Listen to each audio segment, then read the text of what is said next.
Hey guys, I'm Yash, and today I'm going to show you 3 different traps that you can incorporate into your Minecraft bases. Let's get started. I'm going to show you each trap, and then I'll show you the redstone behind it and how each one works. Alright, so trap number 1. As you can see, there's lava, and there are also some tripwire hooks. But when you walk across, it covers up the lava and you're completely safe. So you're completely free to run through. You may be wondering, how in the world is this a trap if you can just walk right over it? Well, if you go right here, and you flip this switch,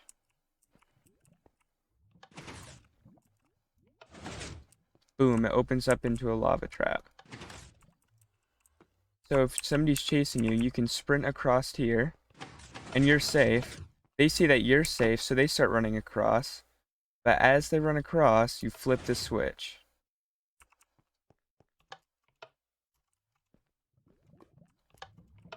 And they fall into lava. Now, the reason why I have these tripwire hooks like this is because, basically the lava underneath, people, if they have, subtitles on, they're gonna be able to see that lava's popping underneath, and they might get suspicious. But when they can see the lava and they see you run across it fine, they're gonna let their guard down, and then that's when you open it up. Well, that's so satisfying. Alright, so trap number 2 is only gonna work if you're on a server where there's not necessarily a whole lot of people, so maybe like a small multiplayer world with some friends.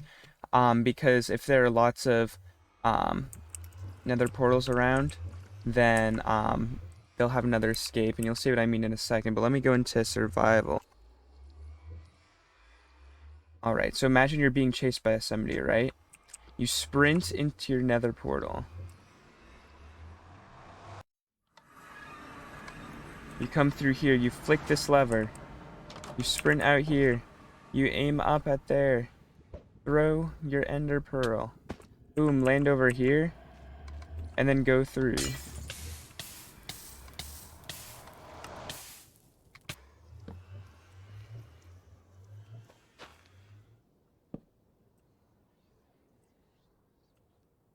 Alright, so now that that's all sorted out, let's pretend I just came through the portal. And so you run over here. You go to here, you aim right up at there. Boom. And then you sprint here. And boom, you're safe. So, obviously you'd have some sort of safe house here. But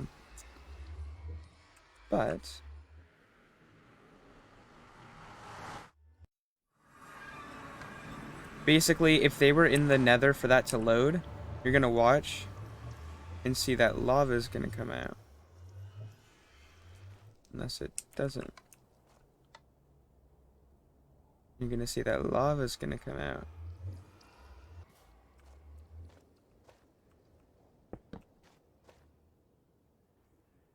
Alright, so this time it should work. Oh, let me cover that up.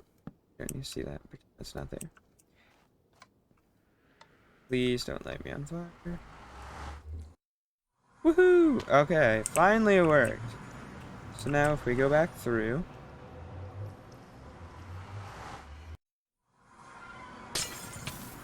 Ah! Well, we're dead. But that's what would happen to the person behind you. So we go back into creative. And we go back into the nether. What that does is the person behind you, when you flip that switch, it makes it so that these pressure plates will activate lava, breaking that portal. So if they don't have any flint and steel, then they're going to be stuck here. And what they're going to do is, at first they'll be shocked by that, and you'll be sprinting out here. And then they'll be like, oh yeah, so they'll come out here, but you'll have gone here, and you'll have shot your ender pearl over there. So they'll be like, where the heck did you go? And even if they saw you come over here, then by the time they get over here, you'll have teleported, sprinted over here, and right in here, this lava dispensers, it has a very long timing thing. That took me forever to figure out the correct amount, but then it'll break this portal, so they're going to be stuck in here unless there's another portal somewhere else. But yeah, that's trap number 2. Alright, and now we're here at trap number 3. Trap number 3 is by far my favorite trap, and you'll see why in a second. And it is by far the most deadly. And so basically you'd put this on a mine rail system, and you'd want to make sure that the trap is in a place that you don't mind getting exploded. So that might be giving away too much, but you'll see what I mean. And this is important. You do not want to go down this mine rail unless these are lit up. So if these weren't lit up, these redstone lamps, then you would not want to go down. But what you want to do is you want to have chests full of minecarts, because if the person chasing you, if they're trying to kill you, most likely they don't have a minecart in their inventory. And the only way this trap works is if they're in a minecart. So you're going to want to make sure you have extra to try and prompt them to follow you. So what you're going to do is you're going to want to make sure these are lit up. You're going to get in your cart, and you're going to go on an adventure. Now look, there's an activator rail, but it does nothing for you. You flick that switch. Now, that activator rail can be used. And so now from the point of view of the attacker, whoever's trying to kill you, they get in their minecart, and they just saw you go right ahead of them. And so they're not going to be paying attention to the rails because you are safe. But now the activator rail works, and oh no. Boom.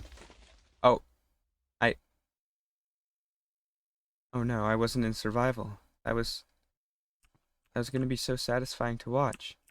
Just a second. Alright, so now we're back, but this time I'm in survival. So, as you can see, I have all netherite, and fully enchanted, I think they might survive the blast, but yeah, now you guys know what's coming. But so basically the attacker's coming, they think they're safe when before they can react, boom, exploded right on them. Minecraft Worlds. So trap 1, well, I accidentally added pistons without realizing that I didn't need to.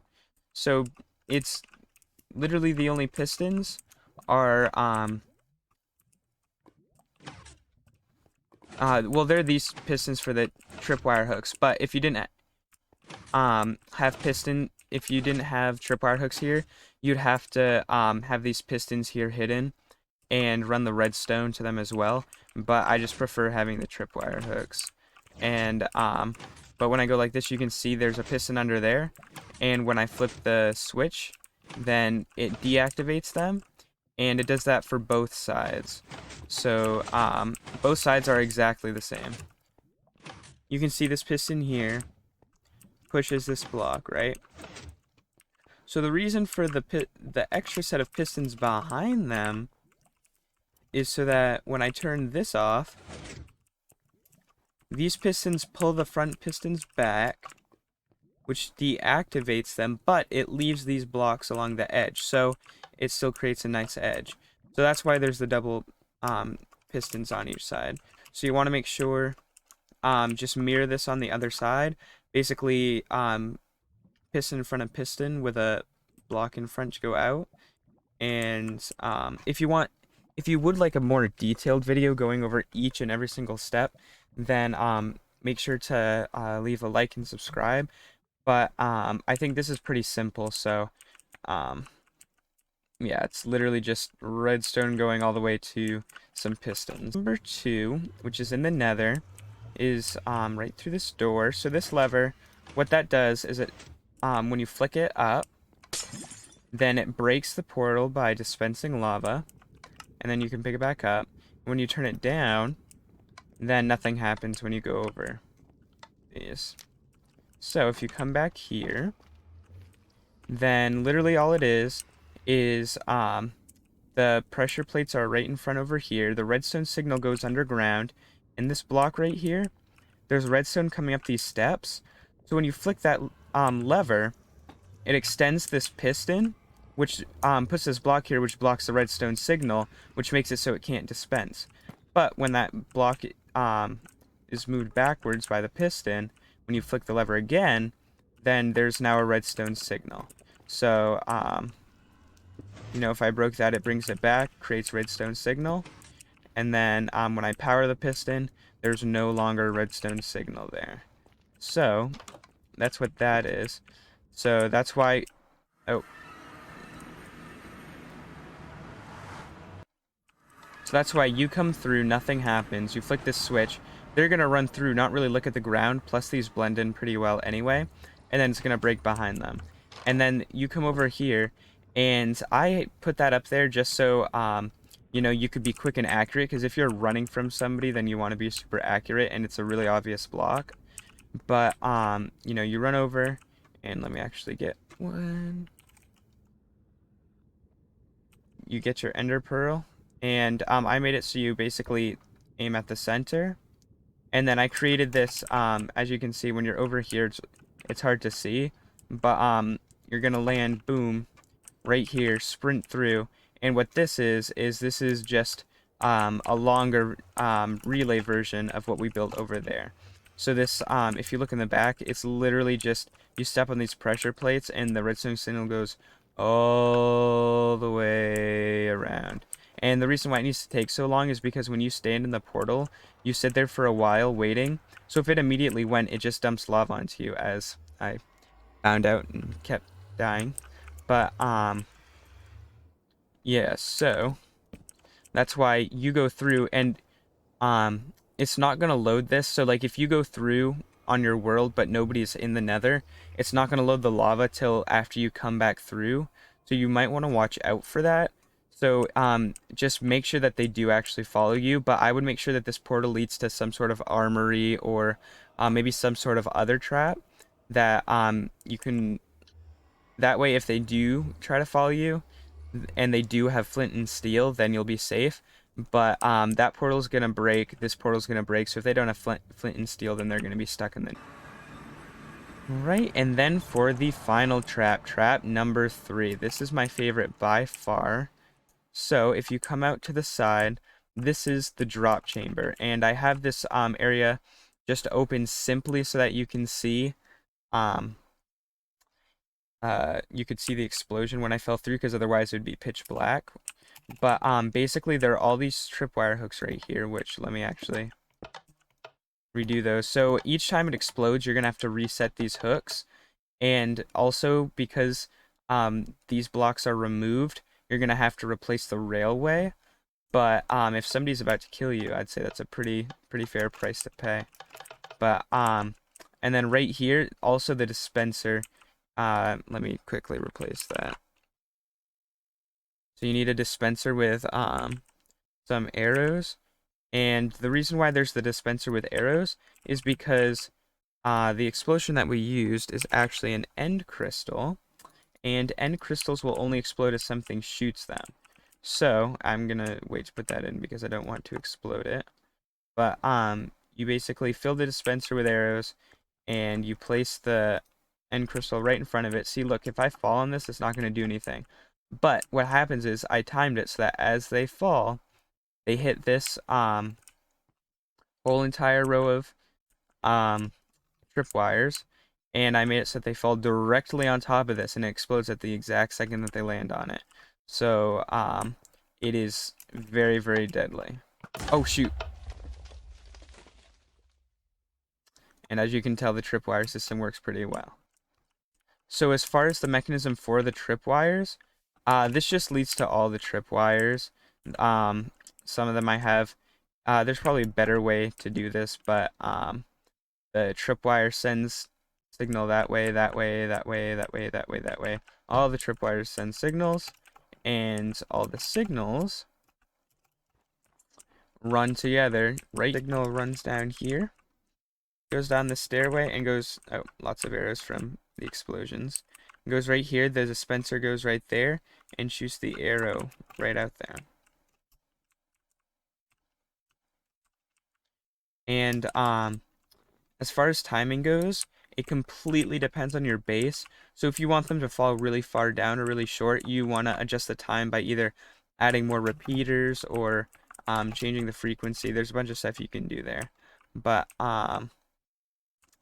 so let me just clear my inventory. So let me just get in there. So this is the railway. As you can see, this is all destroyed, and that is because there are pistons along the edge here. And what happens is, well, let me just say, when you go over the activator rail, it right now all these pistons are activated by this redstone block, so they're all extended right now, right? And that's all this is. It's just making sure all the pistons are extended, and it extends to. It doesn't extend to this side because it's only a single row of blocks, so you don't need to have two sides. So basically what happens is when this minecart comes and lands on this activator rail, it actually activates and sends a signal to this repeater, and the signal is passed down, comes along this chain, and then turns off the redstone torch, which then depowers this piston, which if you depower it, if you depower it, then it removes the redstone block, which depowers all of these pistons. So what you're actually doing is when you flick this switch and this light is just on, so that way you know that you're safe. What you're actually doing, let me fix that. What you're actually doing is you're pushing this block right here. So when you flick that lever, it's over here, sends a signal down that travels all the way over here and extends this piston, and it blocks this signal. So if you go over the activator rail, your signal is going to be stopped. It's not going to make it, and it's not going to turn off the other piston. Now it also runs all the way over here and has these lights on, just so that it's something that somebody else might think is just aesthetics, but hey, these lights are on, that means it's safe. Or you flick the switch,